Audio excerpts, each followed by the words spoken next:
is up, everyone? It is Diecastbuffet here again. Guys, we have the epic Tyler Reddick Talladega Jordan Brand Raced Win Diecast. Yes, I know that's a mouthful, but let me tell you, this is one of my favorite diecast releases of the year. I have been anticipating it for months. Let's go ahead and check it out.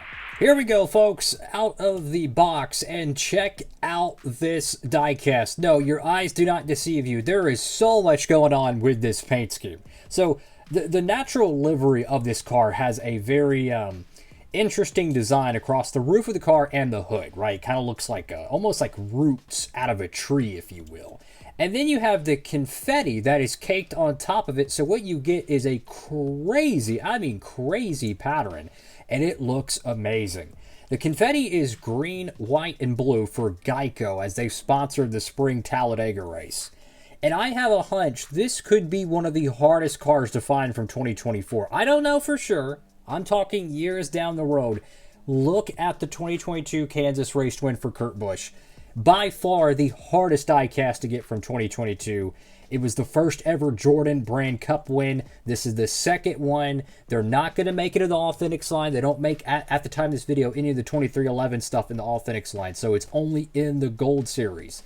This car, I feel like, it's not going to be as rare as the Kurt Busch one, but I feel like it has a chance. You know, take that for a grain, with a grain of salt. But let's just dive into today's diecast review. So, if you didn't know Tyler Reddick was driving the 45, you probably wouldn't even be able to tell because the whole front windshield completely caked in confetti. Love to see that. Got the Jordan logo right there. Tons of confetti, man. Such a cool looking paint scheme.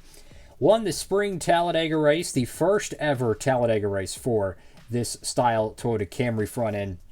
Now, I'm looking at the front of the car here, and I do see a little bit of I don't know if it's a decal oopsie-doo or it's actually cosmetic damage. And I'm going to assume it's cosmetic damage. Because some of these areas of the car, they kind of look pushed in artificially.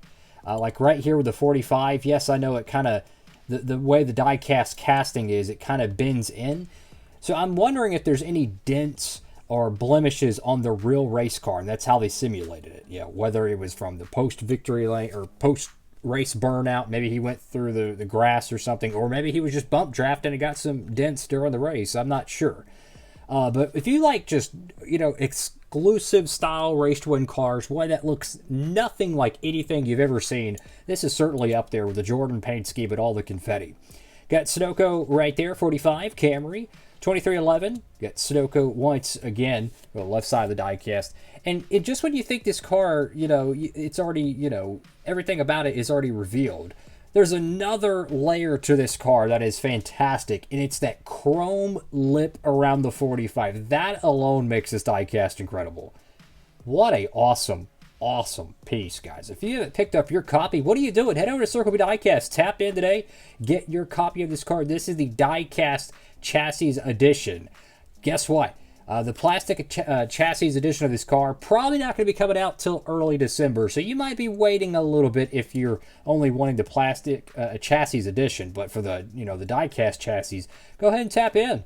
Available right now at Circle B while supplies last. So you might be noticing, why is there kind of a cutout right here on the side of the car? Like there's confetti here and there's nothing here. Well, this is probably where the window net would roll down. So, once he gets out of the car, they can either tuck the window net inside the car or outside of it. Naturally, they probably did it outside of it, and then so it kind of creates that artificial sharp gap, which is fine. You can even see a little bit of gap on the top of the car, probably for some sort of advertising display in Victory Lane. Cup Series Goodyear, number 45. Got the Jumpman, Jordan. McDonald's Mobile One.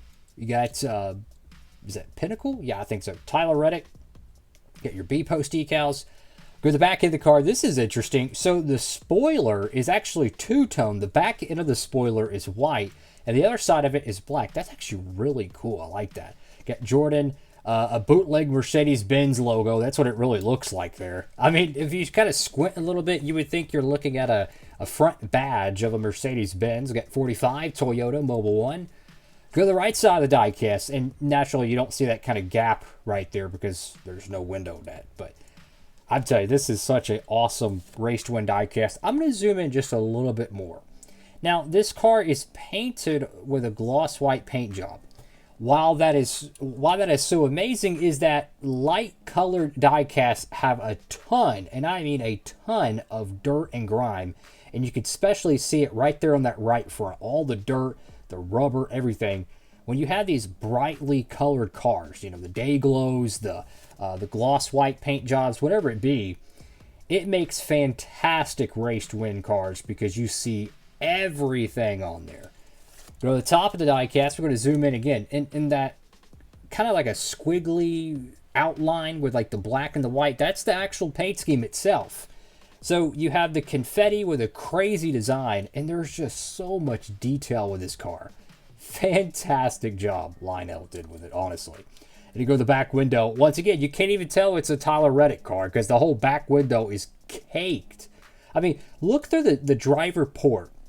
And look through that front windshield. Look at all the confetti pieces. It's just so cool, man. And then go over here to the deck lid. And it does say Money Lion, but it's very hard to read. This is one of my favorite race to wins ever. I'm not even going to hold you. Like, I would love to be able to do a diecast review on the 1/24 scale of this car. I feel like this is going to be a very hard to find diecast many years from now. It's probably going to be one of Tyler Reddick's signature wins of his career. The Jordan car, Talladega. I mean, there is a lot to love with it. Awesome piece. Hopefully we get a ton of Tyler Reddick race wins made in the 164 scale for 2024. You know, he won Michigan.